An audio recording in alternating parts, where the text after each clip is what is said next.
Cade, you had a lot of those kind of moments like you had Saturday at Westlake.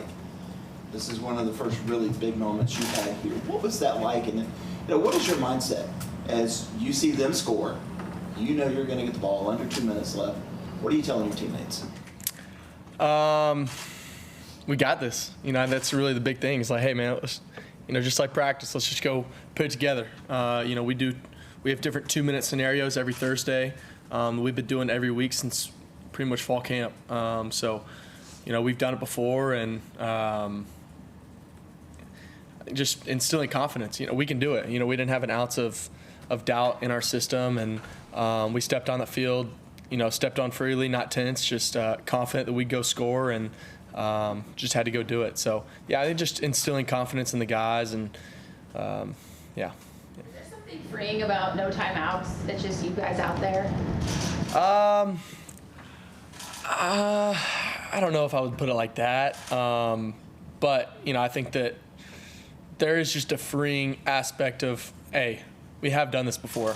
We've done it when we really needed it. We had already done it that game. We had already driven down and gotten a field goal when we needed it, and was a huge, big-time field goal in that game.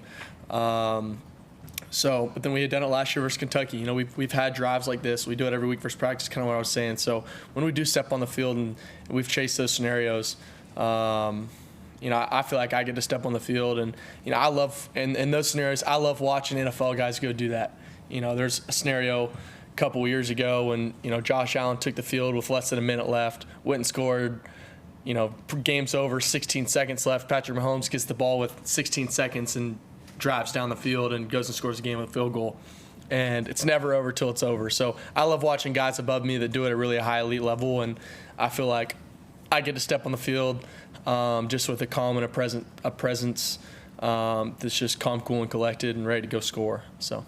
That scenario in your hallway back at home? Yeah, exactly. You guys all said after the game that you guys all believed you could go out there and win it. There was every single guy on the sideline. And I believe you guys have had that belief, and I believe that you have always thought, like, I can do this. But is there a different level because of the Kentucky game, because of some of these moments?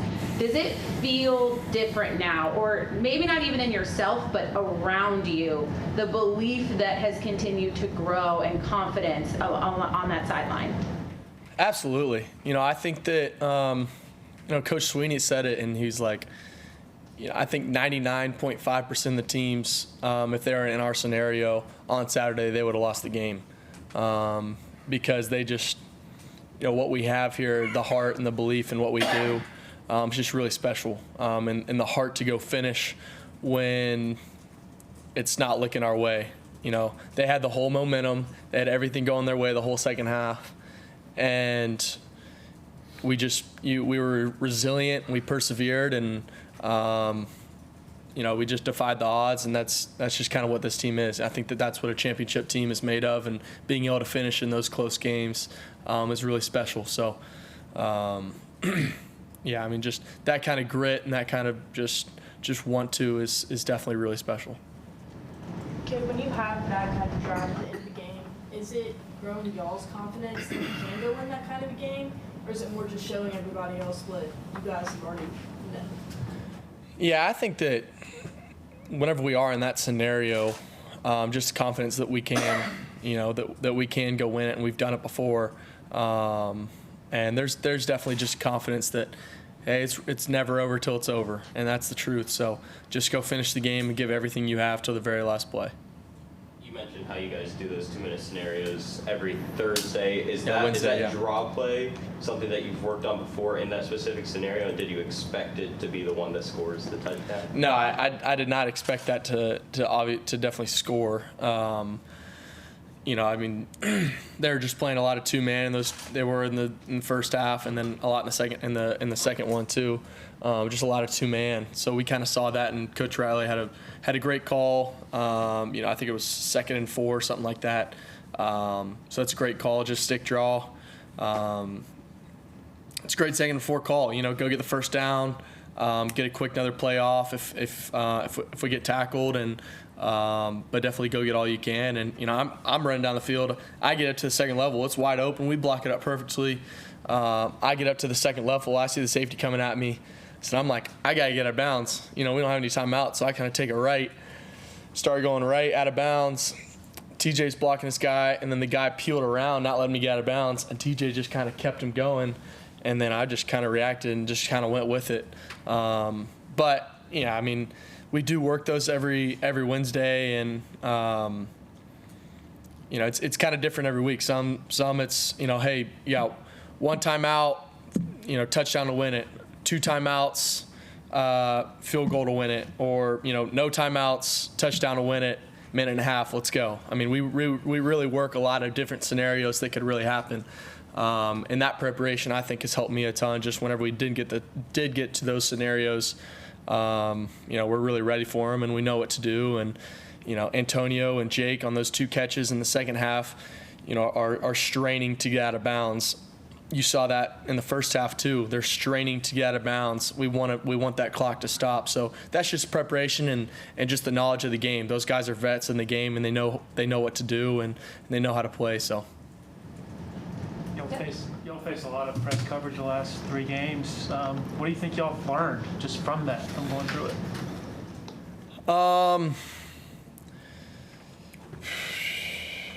Yeah, I mean, I think we got great receivers.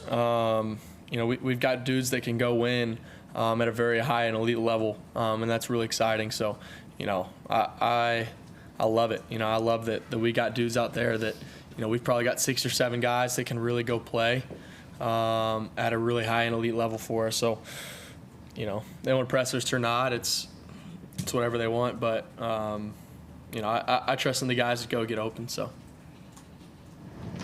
Obviously, you trust your offensive line, but individually, Blake is flipping to left and then Walker's going to right. Like, how do you reset and stay comfortable in that situation, knowing that it's not comfortable for them? Yeah. As weird as it sounds, I try not to really think about it. I just really just trust them and go play on the back end, you know, and go deliver the football. So, you know, those guys are doing what they do at a very high level. And, you know, it's not like you got 2 freshmen that are having to switch positions. You got Blake Miller and Walker Parks that are moving. So those guys know what they're doing, and I got trust in them, and I get to step on the field and not be hesitant and not feel like I have to get the ball out of my hands any faster and stuff. So, you know, I'm comfortable back there with them and got full trust in them. You were sacked season high 5 times against Pitt. How did you not, I guess, get rattled when the pressure was so immense against you on Saturday? Yeah, you know, it was, you know, it was a different lineup up front, so that, you know, it's going to take a little bit to adjust to that. But I took 2 sacks that could have thrown it away, at least 2. So, you know, I'll take credit for those ones. And then, you know, they're a great rushing team. You know, you got to give props to them at the same time. They're blitzing 6 or 7 guys almost every single play, from every which way they possibly can. So you got to give props to them. And then, you know, we just persevered and kept pushing through and then, you know, went and won the game. So that's what matters. You talked about trust with your guys, but what about your trust element with guys like Garrett Riley, somebody who's semi-new in this program, but two of y'all who have come in, obviously, with an immense amount of football knowledge. What does that look like together? What is that as the season has progressed and as y'all continue to grow together? Yeah, I mean, I've never once had any doubt in the play calling or, you know, been frustrated with the way that he's doing things one time. I've got full, you know, I've got all my chips on him because, you know, what he's doing it's at a very elite level, and I see that throughout the week, and I love to watch the way he scouts a team and sees a team, and it's just through another lens. You know, I'm trying my best to see, you know, and see a defense through certain ways, and then I'll look at it one way and he'll be like, yeah, that's great, but if we do this from another way, boom, this might pop it over. I'm like, you know, that's why they're paying him the big bucks. So I love watching him, but I got all my trust in him, and I love Coach Riley. I love getting to go to work with him every day. He makes you know, what we do really fun. And just, you know, I love him, and I love what he does at a very high elite level. How grateful are you to be able to say, hey, I can come to work every single day and see this coach and trust him completely? How grateful and blessed are you to be able to work with a guy that you feel like you mesh with so well? Yeah, super blessed. I think there's a lot of coaches or a lot of players out there that, especially if they weren't recruited by the guy, but even sometimes they are, they don't necessarily click super well with the coach that they have. And, that's unfortunate at times, and just places, guys at other schools that I know that, might not like the guy that they have or whatever, but, it's definitely a huge blessing. I mean, we all love Coach Riley, and he's one of my favorite coaches I've ever had. So definitely a huge blessing. Johnny Williams having the career day on Saturdays, was there something that you were seeing early in the coverage just to be able to connect with him so often, or is it just the connection that you two have built over the season? Both. Yeah, I mean, just the chemistry that we've been able to build since January. Just seeing the game, on the first touchdown, it wasn't really drawn up like that, and he just felt it out, and we made it happen. We're on the same page, and we just made a play. So a couple times, they just put him on an island out there one-on-one with the safety, and that's, I'm going to take that all day. So definitely also just have trust in him to go make plays, and just seeing that and seeing what he can do. He should have had about 120 more yards, at least 150 more yards. So just missed him on 2 throws. So yeah, he's elite, and then he shows back up on Monday and yesterday to show up again with the same mindset he has all year. So that moment running to your mom and dad after the game, you've talked about kind of shrinking the noise and making sure that circle, good or bad, is always just consistent and small. Those moments, what do they mean? How special are they? And how fun is it to be able to watch them back? Yeah, it was really cool. Just thankful that, my mom, my dad, and my brother Reed could be there. It was a super cool moment. Just trying to find them after the game. We had a lot of Clemson fans there, which was, really cool to kind of finish up the game and do the alma mater and still just have a ton of Clemson people there. So it was kind of hard to find them. But, yeah, it's just really special and just really thankful for them. And, I just know that they love me for who I am and not what I do. So just being able to have them to celebrate with, but also to be there, after games that we don't win. So just really thankful for them. I think back to that. I mean, we have video of you seeing them after the ACC championship game. And so just that consistency that they've been able to provide for you and instill in you through all of it, just their impact on you and how they've helped you kind of maintain a level of consistency for yourself, maybe even just emotionally, and I know certainly spiritually. Yeah. I feel the same love from them week to week, no matter how I play. And that's really special to just, not come home to, but just finish up a game and go see them. And, I feel like, it's the same reaction every week, no matter what happens. And obviously, they're going to be upset after a loss and for me because they know that, I want this so badly. But just to have them in my corner and, we're rarely even really talking about the game after. We're talking about some highlights of it, but, it's not like we're sitting there and talking ball for 2 hours about every little thing that happened. And I know that that's sometimes the case with some other parents is they want to go through all the good and bad and go through the film and stuff. But, we just get to go hang out and, my parents and my family live 17 hours away. So, football is a lot of what I do. And, I spend most of my days, all of my days up here all day. So sometimes when I get to hang out with them, it's just talking life and just really sometimes anything but football is just hanging out and it's awesome to have my siblings come up to games too when they can. And I know it's a long way. So just really thankful that they get to be able to come to as many games as they do. And it's really awesome. So brief though, after a game you had to do a TV interview, you got to see them, then you had to go shower, you had to come talk to us, and you guys are on the bus and gone. Yeah. So what's that, trying to cram that in, what is that like, but at the same time, how truly valuable is that and the impact that those maybe 4 minutes, 5 minutes that you got there, how important are those? Yeah, I think it just really just keeps the main thing. It's just, it kind of canceled out the noise of everything else going on around here.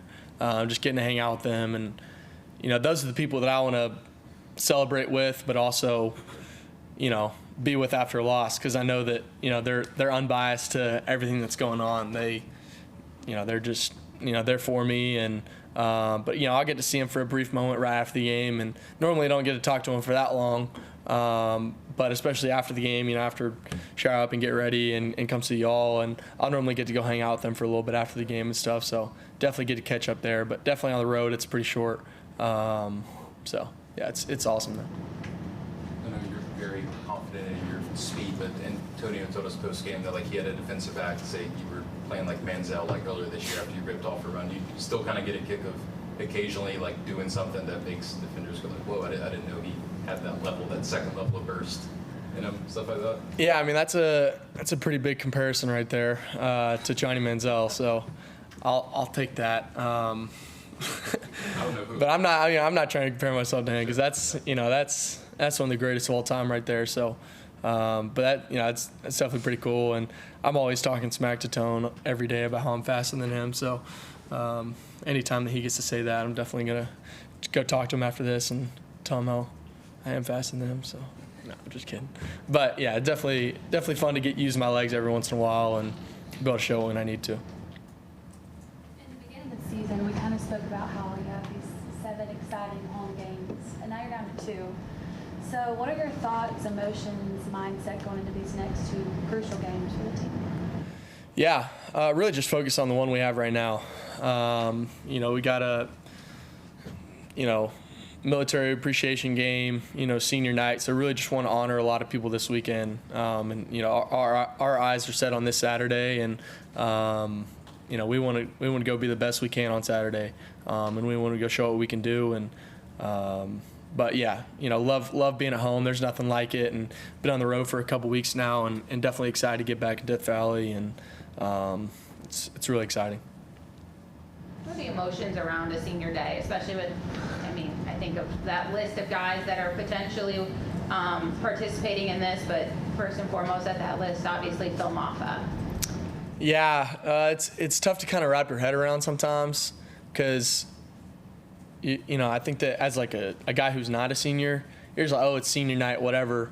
And I'm just sitting there and I'm like, dang, I only got, I don't even know how many more games with, I get to be back there with Phil or some of these guys, So just that realization is definitely tough sometimes because, these guys are, you've been through thick and thin with them. You've shared life with these guys, for the last, for me, 3 years, and literally shared life. So that's definitely something that, you're going to miss those guys, but they're also, you're excited for them too, no matter who they are, whether they're going to keep playing football or not. You're excited for the next stages of their lives, and but just thankful for what y'all had together, and just enjoy every day left. So. What's your favorite part of the week, of the senior day, all the stuff you guys do? The game. I don't know. I don't even remember everything that we all do. I know we have a long thing on Friday night that we always do to kind of honor all those guys, so that's always really special. But just trying to get as many of the seniors in the game is always really cool, I would say. Yeah. Take one more for Cade if anybody has one. Just with the Stellato done, obviously y'all have really good chemistry. How do you kind of see other people mixing in there in his absence? Yeah, we got Tink stepping in, and he's, I trust in him, and I tell him that every day. I believe in you, and I believe he's going to be able to step in and make some plays for us. He's a guy that's just, he's shifty, he's fast, great hands, he knows the game, just a really, really hard-working guy, and I think his time's coming, so I'm excited for him. Yeah. Thank you, Cade. Awesome. Appreciate y'all. Wesco will be in here in just a second.